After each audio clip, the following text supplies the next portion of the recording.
Time to Change is the biggest ever campaign to challenge stigma about mental health. The focus really is about stigma, so it's not about providing services, it's about breaking down the stereotypes and the myths around mental health, which often prevent people from seeking treatment or getting support, stop people really looking after their own sort of mental well-being. Albion in the community have an office at the Amex Stadium. The management have really allowed us to come along to football matches and do our outreach there. A football crowd aren't really expecting to talk about mental health, but we've actually found a really good reception when we come along to the matches. What that means is that across the city, people will engage with Albion where they may not engage with other kind of health and wellbeing projects because they're interested in the link to the football club. Okay, that's great. Excellent, thank you. We've got 14 people, and that ranges from people who've perhaps had one experience of a mental health issue, a kind of episode of depression relating to work, and the stigma they experienced and their sort of sense of how that affects your abilities to stay well was so strong that they feel very motivated to be involved in getting this message across. I suffer from bipolar, which means I have amazing highs and dreadful lows. Lows which mean I could be in my bed for days, and highs I can be basically Superman. Well, I think I'm Superman and do anything. It's only recently that I've had this condition, but I've always had it from my teens, really. But if it wasn't for my friends being around me or helping me, I don't think I'd be here. So where are we going today, Joe? We're going to go meet my friend Eddie, have a cup of coffee ready, like I do most weeks, because I'm not working. In 1997 I was diagnosed as bipolar. My father had manic depression and I was equally labelled after I had an episode. It's difficult because you don't know that you're not well. When you're in that state of psychosis, it's very hard to identify who you are and what you're feeling because you're not really aware of it. So it's only been in the last few years that I'm able to identify when I'm becoming unwell.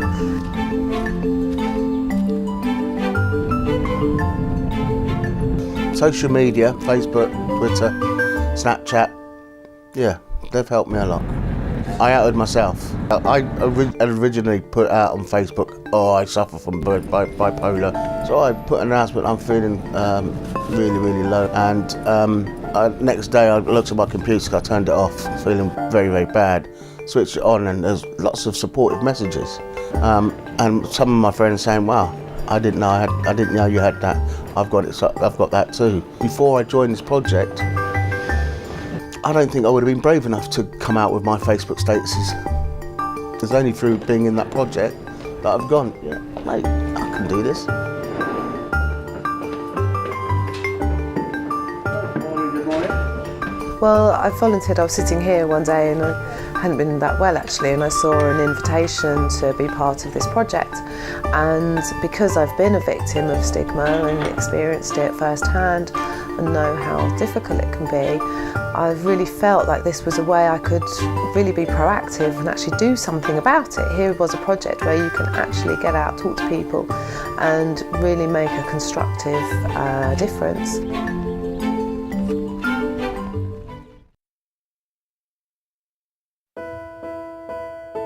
Stigma to me is actually a bigger issue than the illness itself.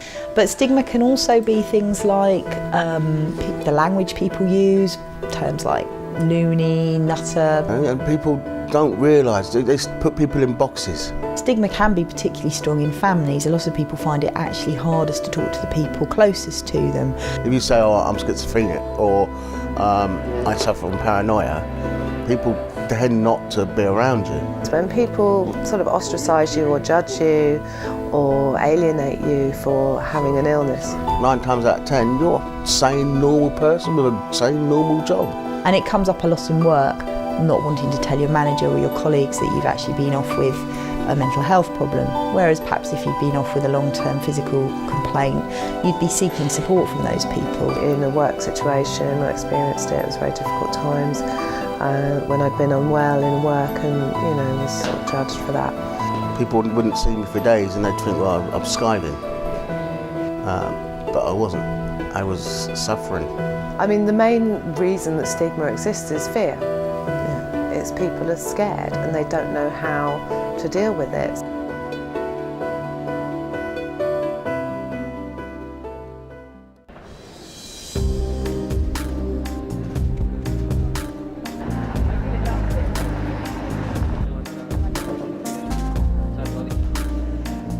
The Human Library is really exciting, and we talked to people about it from the beginning. It was in our plan of things we were going to do at the beginning of the project.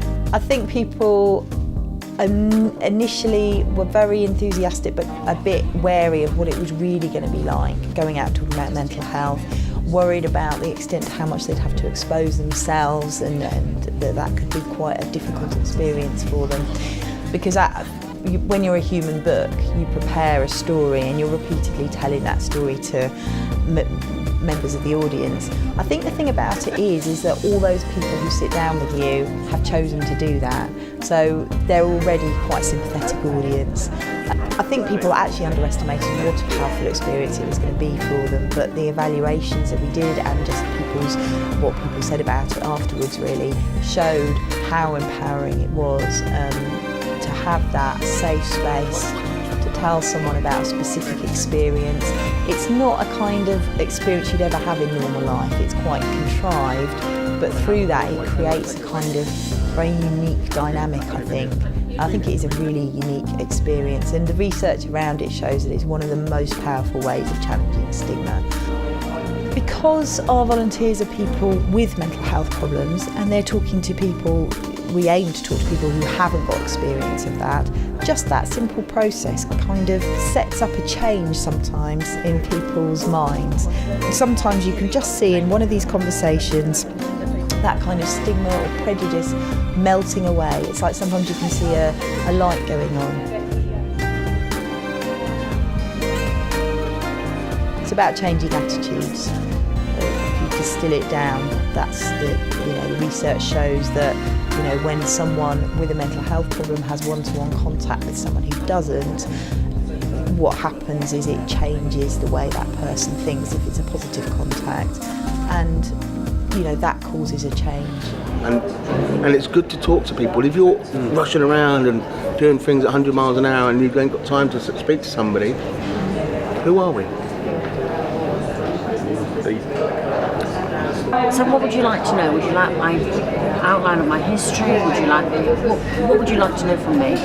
We are talking about mental health, but we're also talking about other things. So our volunteers are people with lots of other things going on in their lives. They may run businesses, they may be involved in sports, they have families, they do the school run, and seeing someone in that light as a whole person is what causes that kind of light bulb moment. When you see that taking place, it's a really kind of fulfilling moment, and the volunteers, that's probably the thing they get out of it most, is just noticing that little change in the way people think.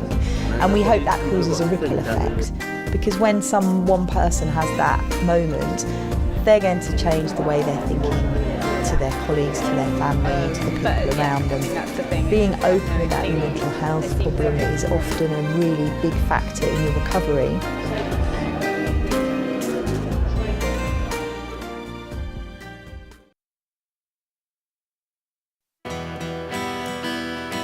This project has undoubtedly helped me in my state of mind, and that's the truth. I'm just really grateful for being part of this project, because it has had a major shift in my feelings about myself, how I feel about myself and my diagnosis. And now, if I'm feeling really low, I'll put something on Facebook. I'm going into that dark place.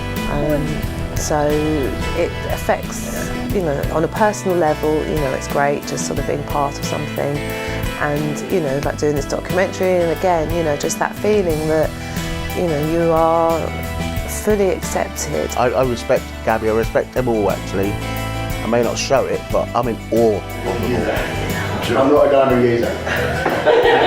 I'm just an okay geezer. You know that. Well, I didn't do anything for you, or do anything for you, you know that? I know that. If you think you've got a mental health problem, talk to your neighbour, talk to your friend, talk to your doctor, you start the conversation. Or if you're a friend of somebody's, you start the conversation. That little crack will turn into a flood, and lots of people will hopefully start talking about it. My best friend, therapist, business partner, aren't you?